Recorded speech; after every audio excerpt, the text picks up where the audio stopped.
Welcome to the Knakal News Network. The Knakal News Network is brought to you by the Knakal Group, Cushman & Wakefield's #1 investment sales team.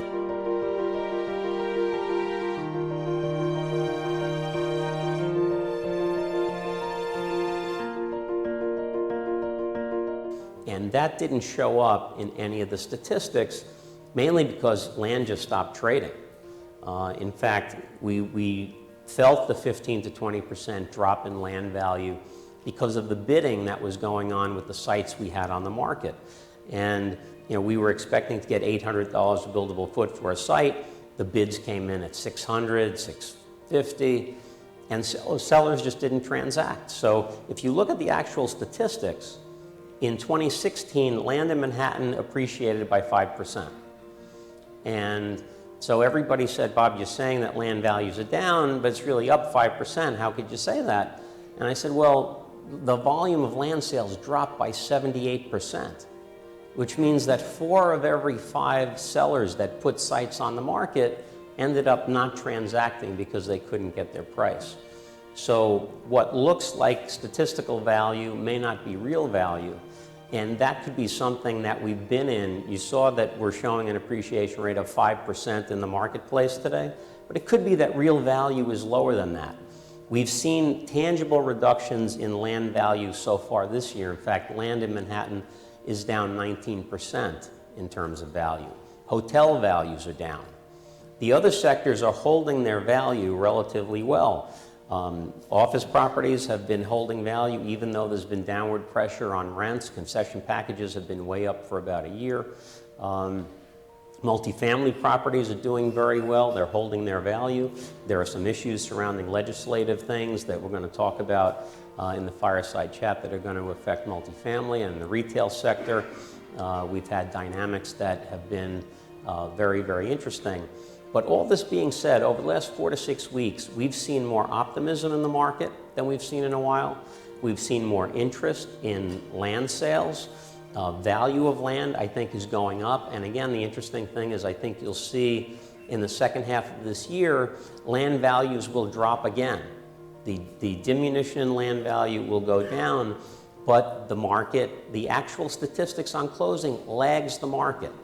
We believe that the real activity in the market is based upon the bidding activity that's going on sites that are currently on the market, not what has closed. What closes today is indicative of what the market was 3, 4, 5, 6 months ago. This market is moving very rapidly, and I'm more optimistic about where we're headed now than I've been in 2.5 years. So I think we're coming out of that. With that being said, I want to call Hags back up to the stage. We're going to go over a number of questions, and thank you, a number of you. We got dozens of questions of all types. We're going to address those, but think about questions that you might have that we're not going to cover. We'll have time for some Q&A afterwards, but Hags, come on up and let's get to it.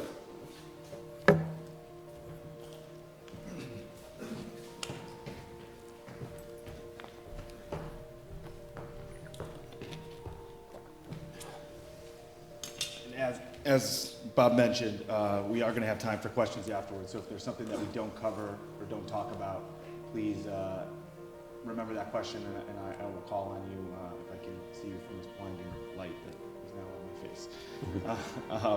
So first, Bob, let's talk maybe just about the overall market. Many of the questions we received were about underlying fundamentals, and particularly what the rent levels are in some of the major property categories. So I want you to share with the audience what your view is of what we're seeing happening with rents, and I think maybe with a particular focus on concessions. Yeah, I think that's a very interesting question, Hags, and I think what we've seen is that the marketplace has been one that's we've seen this correction. I've said we're into this correction 25 months. There hasn't been anything that has precipitated this correction. There hasn't been a stock market crash, a credit crisis, a housing bust.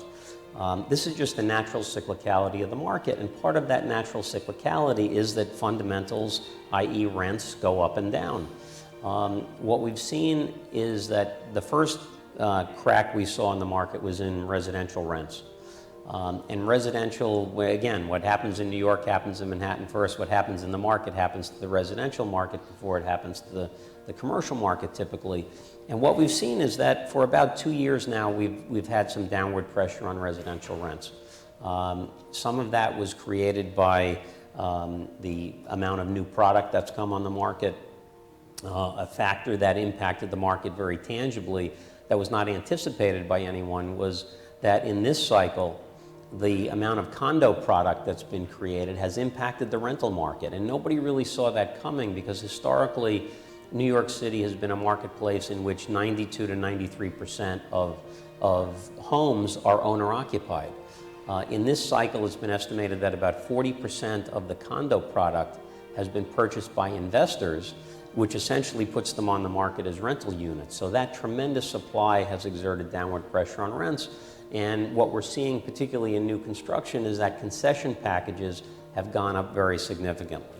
It's 2 months free on a 14-month lease. It's 4 months free on a 28-month lease. And part of our job as brokers has really been to try to dig through those concession packages and figure out what the real effective rent is. Because we found in some buildings, not only are owners paying commissions and giving free rent, but they're paying for parking, they're paying for a gym membership, they're paying for amenities packages. So you really have to drill down to see what's what. But a number of our clients recently have said for the first time in a couple of years, they've seen rents stabilizing in the free market, rental units, and even increasing slightly. So that's a very positive thing. In the retail market, we've seen tremendous downward pressure on rents for about a year now. At the mid-year point last year, of the 11 markets that Cushman & Wakefield's retail group tracks, there are 11 major retail hubs in Manhattan. 6 of them were showing reductions in average rents. By the end of last year, all 11 were negative. This year, there are some, by mid-year, some were increasing a little bit because I think rents had gotten too low, but clearly there are downward pressure on rents, and retail, is a whole different kind of bag now. You have to almost look at industrial space as quasi-retail, and that's impacting the retail market. And then in the office sector, we've seen for a little over a year, concession packages have been growing very significantly. Not uncommon to see an owner of an office building spending $100 a foot on a tenant installation these days. Free rent packages are getting bigger, and for the first time, we're starting to see some downward pressure on face rents, but not very significantly.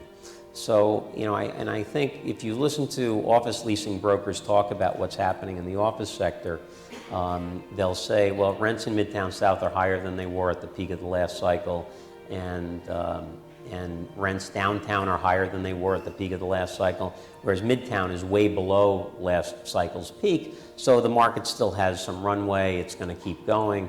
I don't really buy that perspective, because I think that the appetite of office occupiers today is so geographically diffused, more diffused and more diversified than it's ever been, that today tenants are looking at Midtown, Midtown South, downtown Long Island City, downtown Brooklyn, Bushwick.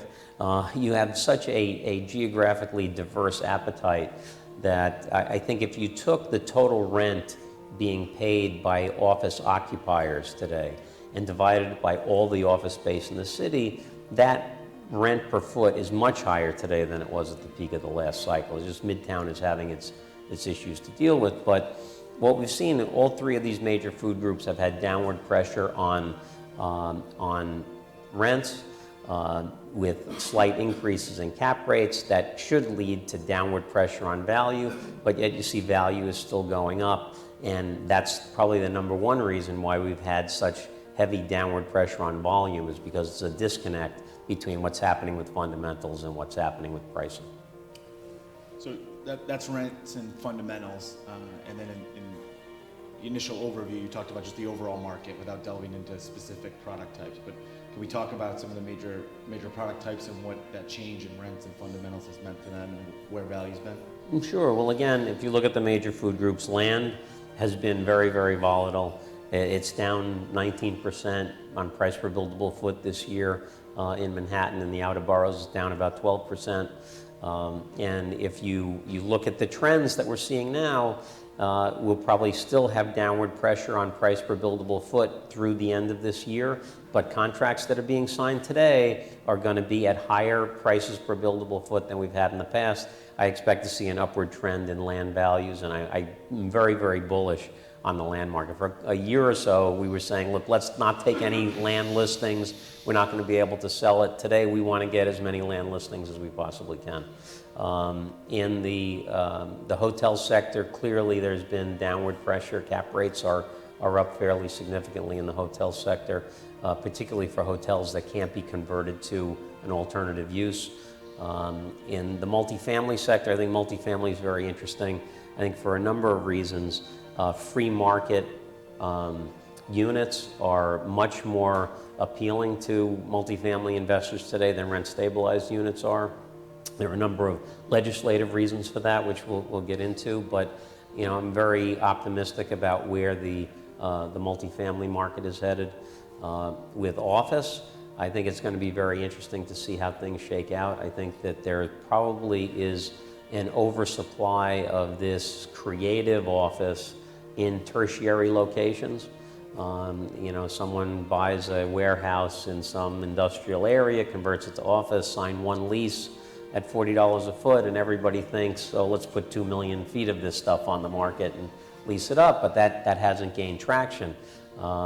So it'll be interesting to see. I think in the office sector, it's going to be very important to look at Class A versus Class B versus Class C. And with respect to creative office, I think issues like transportation and the quality of the building and what exists in that specific marketplace is going to be very important. And in the retail sector, I think retail we have to look at retail a little differently than we've looked at it in the past. Today, I think you're going to see the footprint of a lot of retailers get smaller. They don't need as much space. Technology has had a lot to do with that. But what retailers are going to be more in the business of doing is making sure they can get their products to their consumers. So a lot of them are looking at industrial buildings, converting industrial to quasi-retail just for the distribution and the logistics aspect of those buildings. So I think that it's not industrial over here and retail over here. I think today it's kind of commingled. And that's a very, very interesting dynamic that technology is having a very profound impact on. But the marketplace, if we are in a correction and we are coming out of this correction, it's interesting that not all product types have been affected. And every recession, every correction is a little different. If you look at the recession we had in the early 90s based on the S&L crisis, land values got pummeled. I mean, in the multifamily sector, values were down over 70%, 7-0. And in the Great Recession we just went through, average prices per foot were down 38%. But yet the recession we had in 2000 didn't impact value at all. We had 4 years in a row where volume dropped, but value did not drop in any year. And that we had the credit crisis, we had 9/11, we had a number of things that significantly impacted the market. But every correction is a little different. This time around, I think we'll see some product types have had negative pressure exerted on their values down, but not all product types. And this is just another different type of correction that we're going through. But I do believe that we're coming out of this one already.